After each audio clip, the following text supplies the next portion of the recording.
Hey beautifuls, welcome back to my channel. Today we are going to talk about trauma. So I am glad that y'all guys are keep going and learning as I am too.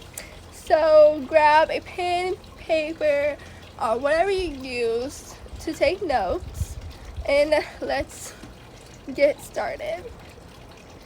So trauma does not just disappear because we wish it away.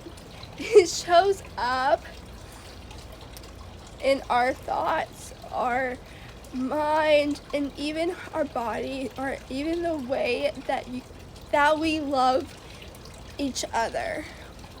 But here's the good news. Healing is possible. And today I am going to walk you through the practical steps to start reclaiming your peace. So stay with me until the end. I'll share my favorite techniques that you can use in under 2 minutes. So when you feel triggered, of course. So, section 1 is to understand trauma. So the definition is trauma is just not what happened to you, it's how your mind and body responded to it.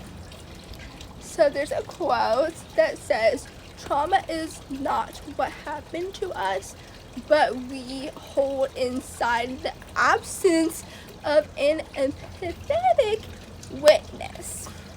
So what I mean is big T trauma, which those are the types, is accident, abuse, loss, versus small T trauma, which can be ongoing stress or something else.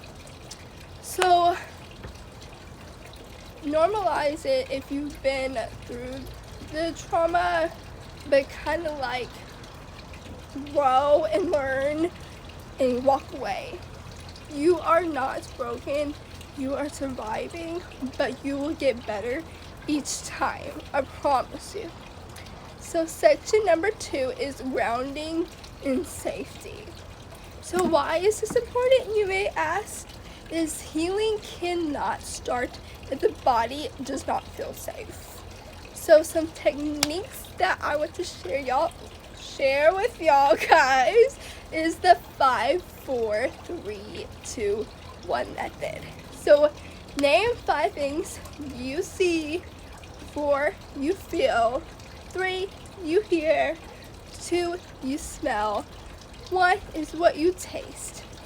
There's also number 2, which is the breathing box technique. So you inhale 4, hold 4, and exhale. So we're gonna move on to section number 3, which is rewriting your story. So my point is, trauma makes us feel powerless, but in reality, we're the ones with the power. Rewriting your story gives that power back.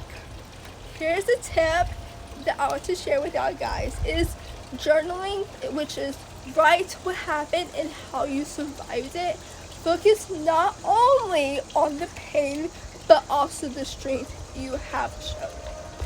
Here's an exercise idea is to finish this sentence.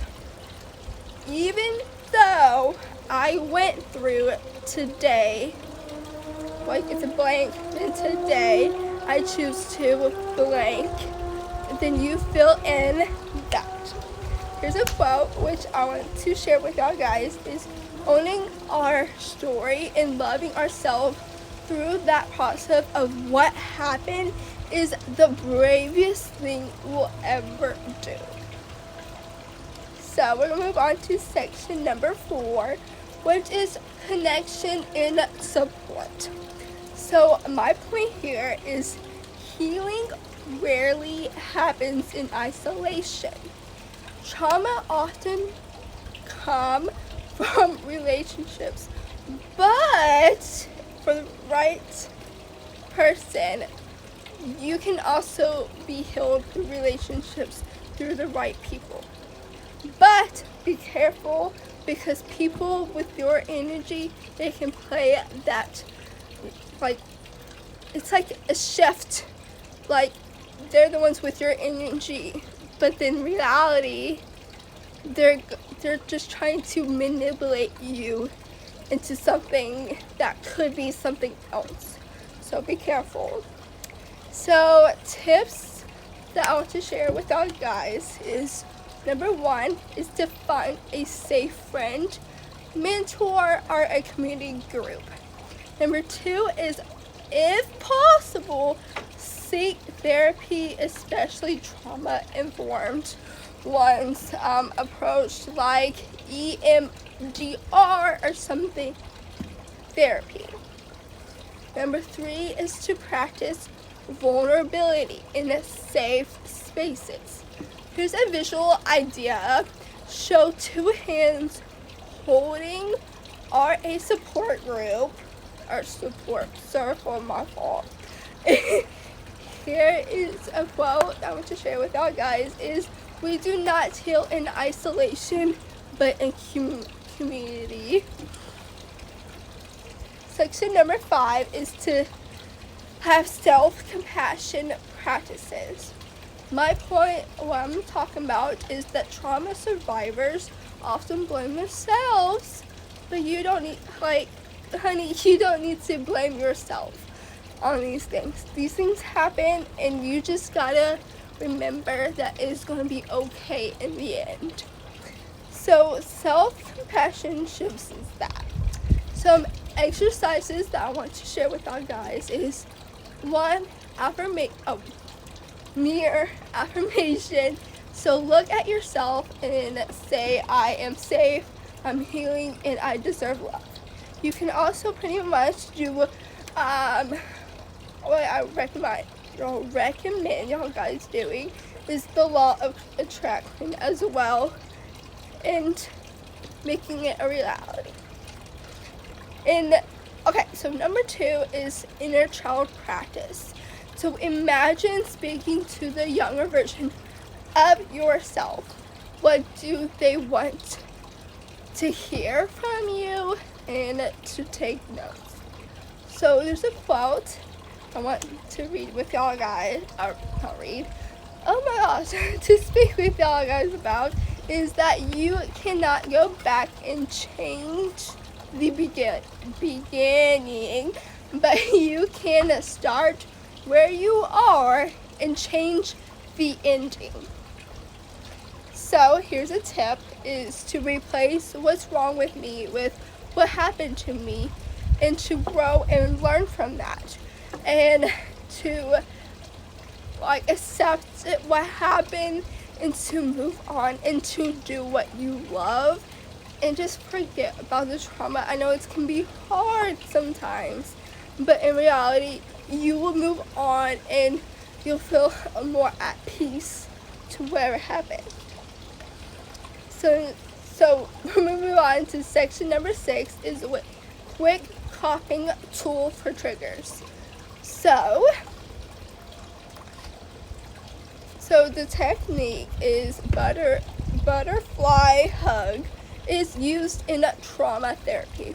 So number 1 is to cross arms over your chest, hands on shoulder. 2 is gently tap left, right, while breathing deeply. Number 3 is to say to yourself in this moment, I am safe. So this message is, this helps the brain regulate when flashbacks happen or anxiety possibly can hit. So, in summary, healing isn't about erasing the past, it's about reclaiming your present. So, you are not what happened to you. You are who you choose to become. Don't let happen get to you, like I have said. So, if this video helped you, share it with someone who might need it. Like, subscribe, whatever, comment below if you want to. No pressure, all this is a safe space. Which of these steps are you going to try this week? And to not forget to subscribe for more self-help and healing tools. And until next time, bye guys, y'all got this.